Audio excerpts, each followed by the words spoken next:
اس قدر ادب و احترام ہوتا تھا۔ اور پھر امام مالک، امام بخاری رحمۃ اللہ تعالی علیہ، ان کو نا اللہ نے حافظہ بڑا دیا تھا۔ یہ یاد رکھ لیں، یہ جو حافظہ ہوتا ہے نا، یہ اللہ کی عطا ہوتی ہے، اس میں بندے کا کوئی کمال نہیں ہے، اس میں بندے کا کوئی کمال، کوئی کردار نہیں۔ ہمارے بچوں میں سے بھی کئی ایسے ہوتے ہیں جو بڑے ذہین ہوتے ہیں، اور بڑے بچے ایسے ہوتے ہیں جو ذہین کم ہوتے ہیں، ان کے ذہن اتنے تیز نہیں ہوتے، اس میں پریشان ہونے والی بات نہیں ہوتی۔ یہ حافظہ اللہ کی عطا ہوتا ہے، اس میں بندے کا کوئی کمال نہیں، یہ اللہ کی عطا ہے۔ کسی کو اللہ نے دیکھنے کی بڑی طاقت عطا کی ہوئی ہے، کسی کو اللہ نے سننے کی بڑی طاقت عطا کی ہوئی ہے، کسی کو اللہ نے بولنے کی بڑی طاقت عطا کی ہوئی ہے۔ یہ ساری صلاحیتیں یہ اللہ کی دین ہوتی ہے، اللہ کی عطا ہوتی ہے۔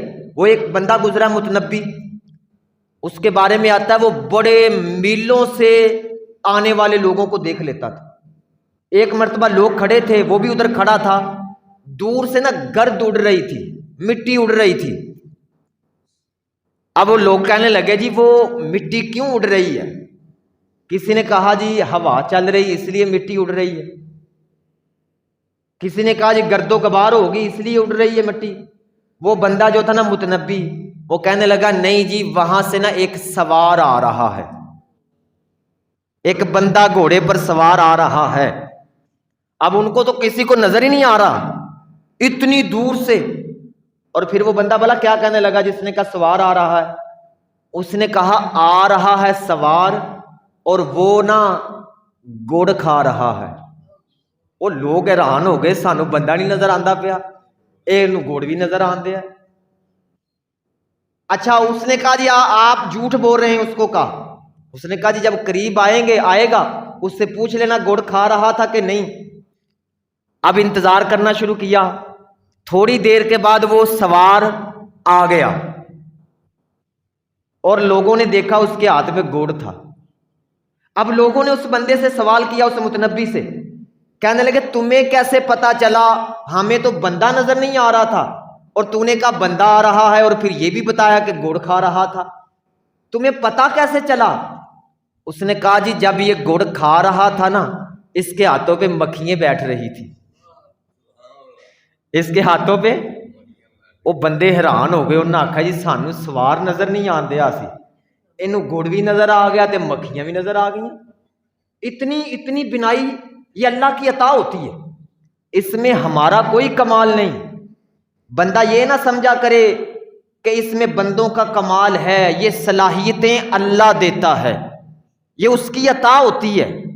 اس لیے یہ بھی یاد رکھیں، ہمارے کئی بچے بھی ایسے ہوتے ہیں جو ذہنی طور پہ کمزور ہوتے ہیں اور وہ قرآن پاک حفظ نہیں کر سکتے، لیکن ہمارے والدین جو نا کئی ان کو مجبور کرتے، کہتے جی نہیں بھی تو حافظ بانی بان۔ اب اس بیچارے کا ذہن نہیں، ہاں جو ذہین ہیں، جو اچھے ذہن والے ان کو کروائیں، لیکن جن کا ذہن ہی نہیں ہے وہ بیچارہ کیا کرے؟ پھر ہوتا بلا کیا ہے، گھر والے زبردستی مدرسوں میں داخل کروا دیتے ہیں۔ اب وہ بچہ مجبور ہو کے پڑھ رہا ہوتا ہے، اور اس کے ساتھ پھر مدرسے میں بلا کیا ہوتا ہے، قاری صاحبان بڑا مارتے ہیں، بچوں کو مارتے ہیں، تکلیفیں دیتے ہیں، اذیتیں دیتے ہیں۔ اب اس کا ذہن ہی نہیں ہے بھئی، اس کو اللہ نے وہ صلاحیت عطا ہی نہیں کی، وہ کیا کرے اس کے اندر۔ میں اس لیے والدین سے کہتا ہوتا ہوں کہ اپنے بچوں کو دیکھ لیا کریں حفظ کروانے سے پہلے بھی۔ دیکھیں نا کئی بچے ایسے ہوتے ہیں وہ ادھر نہیں چل رہے، وہ دوسری طرف چل پڑتے ہیں۔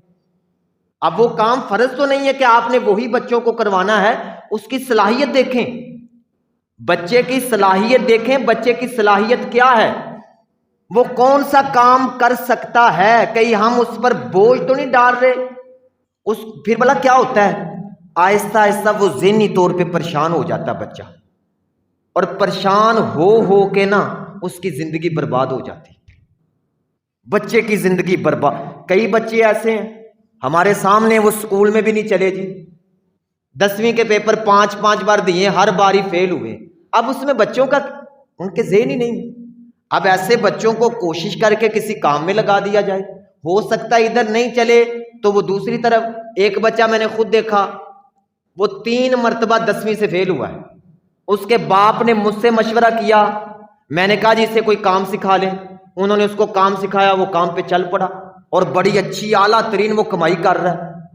اور ہمارے ہاں ذہنی طور پہ مجبور کر دیتے ہیں والدین, کہتے ہیں نہیں بھی ایتھے ہی رہنا ہی تو ایہا ہی کر. نہیں بھائی, استاد صاحب سے پوچھیں کہ ہمارا بچہ کس قابل ہے, یہ چل بھی سکتا ہے کہ نہیں چل سکتا, اس کو کسی اور کام میں لگا دیں تاکہ اس کی زندگی برباد نہ ہو.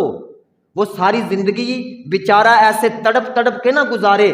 یہ حافظہ, یہ عطائیں اللہ کی طرف سے ہوتی ہیں. امام بخاری رحمت اللہ تعالیٰ علیہ کو اللہ نے بڑا حافظہ عطا کیا تھا, بڑا حافظہ عطا کیا تھا.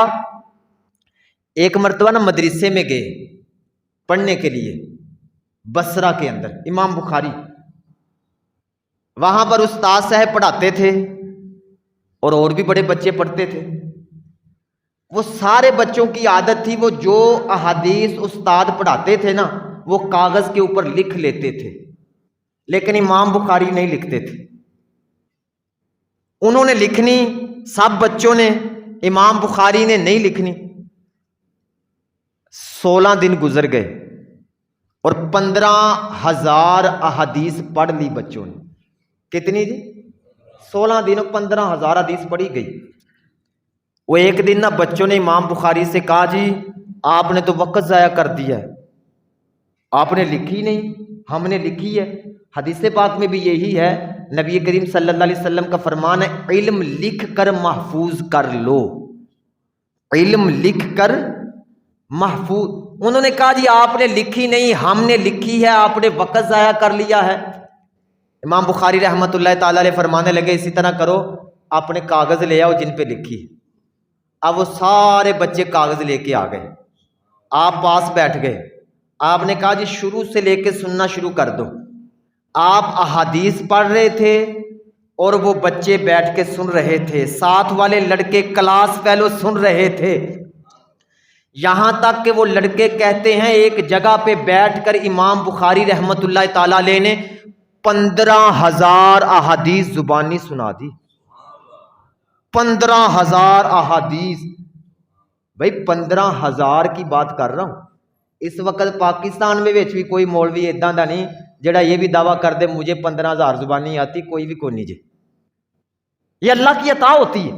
امام بخاری رحمت اللہ تعالیٰ نے ایک نشست میں ایک جگہ بیٹھ کے, وہ لڑکے کہتے جب یہ سنا رہے تھے نا ہمیں اس طرح لگ رہا تھا جس طرح یہ حدیثیں بھی ہمیں امام بخاری نے لکھوائیں.